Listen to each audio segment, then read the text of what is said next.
Casi la mitad de quienes quieren estudiar magisterio en Cataluña no ha superado la prueba previa de acceso. Y esta frase, por sí sola, ya abre una pregunta incómoda. ¿Qué significa que tantos aspirantes a formar a los niños del futuro no pasen una evaluación de competencias básicas antes de entrar en la universidad? No estamos hablando de una prueba para seleccionar especialistas en matemáticas avanzadas, ni de un examen pensado para expulsar a nadie del sistema. Hablamos de una prueba de aptitud personal, la PAP, que mide habilidades como comunicación, razonamiento crítico y competencia lógico-matemática. Es decir, comprender, expresarse, razonar y resolver problemas con claridad. Y aquí aparece el dato que ha encendido el debate. El 45,51% de los aspirantes presentados en la convocatoria ordinaria no ha obtenido la calificación de apto. Casi 1 de cada 2. En este episodio vamos a ordenar los datos, explicar qué mide realmente esta prueba, por qué las cifras no afectan igual a quienes vienen de bachillerato y de ciclos formativos, y qué preguntas deja abiertas sobre la preparación de los futuros docentes. La noticia parte de una convocatoria concreta.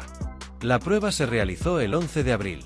Inicialmente se habían matriculado 5.552 estudiantes, pero finalmente se presentaron 5.155.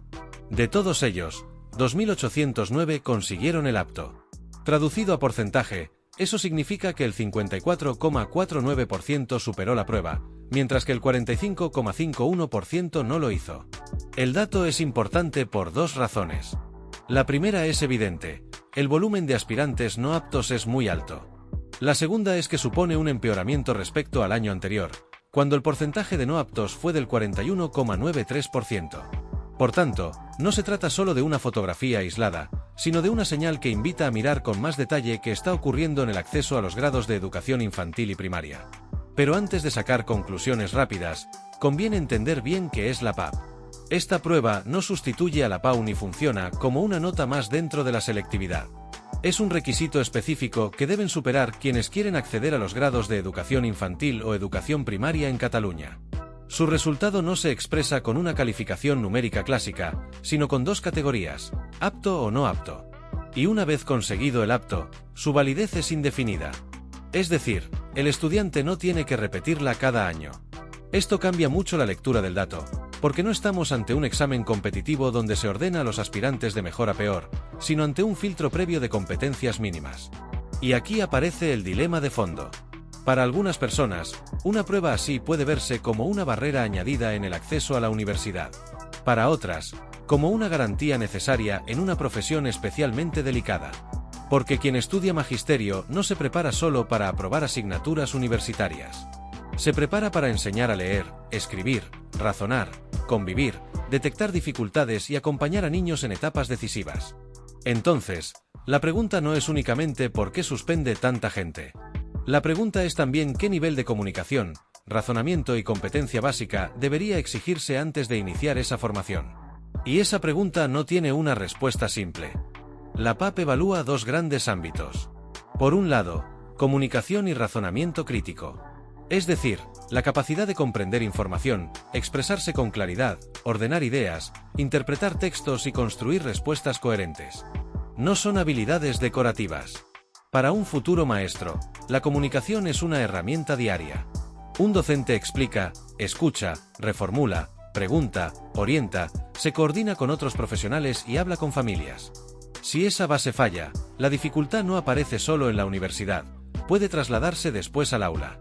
Por otro lado, la prueba valora la competencia lógico-matemática. Y conviene aclararlo, no se trata de convertir a todos los futuros docentes en matemáticos profesionales. Se trata de comprobar que pueden razonar, resolver problemas básicos y manejar procedimientos necesarios para seguir la formación universitaria y, más adelante, enseñar con seguridad. Esta doble evaluación hace que la noticia vaya mucho más allá del titular. Porque cuando casi la mitad de aspirantes no supera una prueba de estas características, el debate no se queda en el examen. Entra en juego la preparación previa, la orientación académica, las expectativas de los estudiantes y la información que reciben antes de elegir magisterio. ¿Saben realmente los aspirantes qué se les va a pedir? ¿Llegan con entrenamiento suficiente en comprensión, escritura y razonamiento? ¿Se está preparando igual a quienes proceden de itinerarios distintos? Y aquí aparece uno de los datos más llamativos de la convocatoria. Los resultados no son iguales según la vía de acceso. Entre el alumnado procedente de bachillerato, el 57,81% consiguió el apto. En cambio, entre quienes llegaron desde ciclos formativos de grado superior, solo lo logró el 34,42%. La diferencia es muy grande. Pero también hay que evitar una lectura simplista. Ese dato no demuestra por sí solo que una vía sea mejor o peor que otra. Lo que sí indica es que los aspirantes no llegan en las mismas condiciones a una prueba centrada en comunicación, razonamiento crítico y competencia lógico-matemática. Puede haber diferencias en el tipo de preparación, en los hábitos de examen, en la familiaridad con determinadas tareas o en el acompañamiento previo. Y eso obliga a mirar el sistema completo, no solo el resultado final. Porque detrás de cada porcentaje hay estudiantes reales. Hay jóvenes que quizá llevan años imaginando que quieren ser maestros. Hay familias que ven en la universidad una oportunidad. Hay centros educativos que orientan, profesores que preparan, academias que entrenan y universidades que reciben a quienes superan el filtro. Cuando un 45,51% no obtiene el apto, no estamos ante una simple estadística administrativa. Estamos ante miles de decisiones personales que se aplazan, cambian o se ponen en duda. Algunos podrán volver a intentarlo. Otros quizá reconsideren su camino. Y otros necesitarán entender que falló. Si fue la comprensión, el razonamiento, la gestión del tiempo, la preparación o la falta de información previa. La segunda oportunidad ya tiene fecha, el 17 de julio. Quienes no hayan superado la convocatoria ordinaria, podrán presentarse de nuevo a la extraordinaria. Si consiguen el apto, podrán acreditarlo en la preinscripción universitaria de septiembre. Este detalle es importante, porque evita una lectura excesivamente definitiva del suspenso inicial. No todos los no aptos quedan automáticamente fuera del acceso a educación. Hay margen para preparar de nuevo la prueba y recuperar opciones. Pero también es cierto que la extraordinaria llega con presión añadida. Menos tiempo, más tensión y una sensación clara de que el resultado puede condicionar el inicio de los estudios universitarios. Además, superar la PAP no lo resuelve todo. Los estudiantes que ya han obtenido el apto todavía deben completar el proceso con las pruebas de acceso a la universidad. La convocatoria ordinaria de la PAU está prevista del 9 al 11 de junio y la extraordinaria del 2 al 4 de septiembre. Es decir, la PAP es una puerta, pero no es la única. Por eso conviene entenderla como una pieza dentro de un recorrido más amplio. Primero, demostrar unas competencias básicas específicas para entrar en educación. Después, superar los requisitos generales de acceso universitario. Y, finalmente, competir por una plaza en los grados correspondientes. El camino no es automático, y eso explica por qué esta noticia preocupa a aspirantes, familias y orientadores. Lo interesante es que el caso catalán tiene valor más allá de Cataluña. No todos los territorios tienen un filtro idéntico para entrar en magisterio, pero la pregunta que plantea si es compartida: ¿cómo debe seleccionarse y acompañarse a quienes quieren ser docentes? En un momento en el que se habla constantemente de comprensión lectora, pensamiento crítico, razonamiento matemático, atención a la diversidad y bienestar emocional en las aulas, la formación inicial del profesorado se convierte en una cuestión estratégica.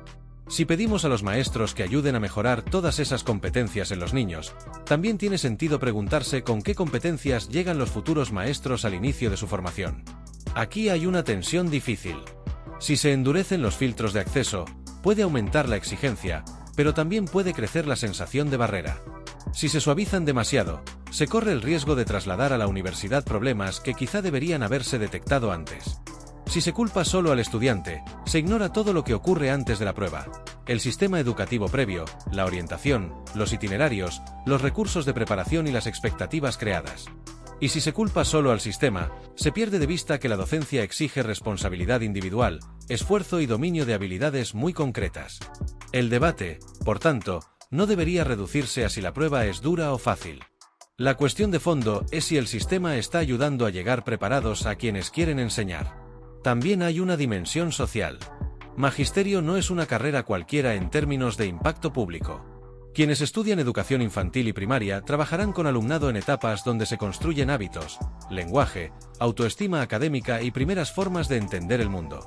Un maestro puede detectar dificultades tempranas, despertar curiosidad, ordenar el pensamiento de un niño o marcar la diferencia en una familia que necesita apoyo.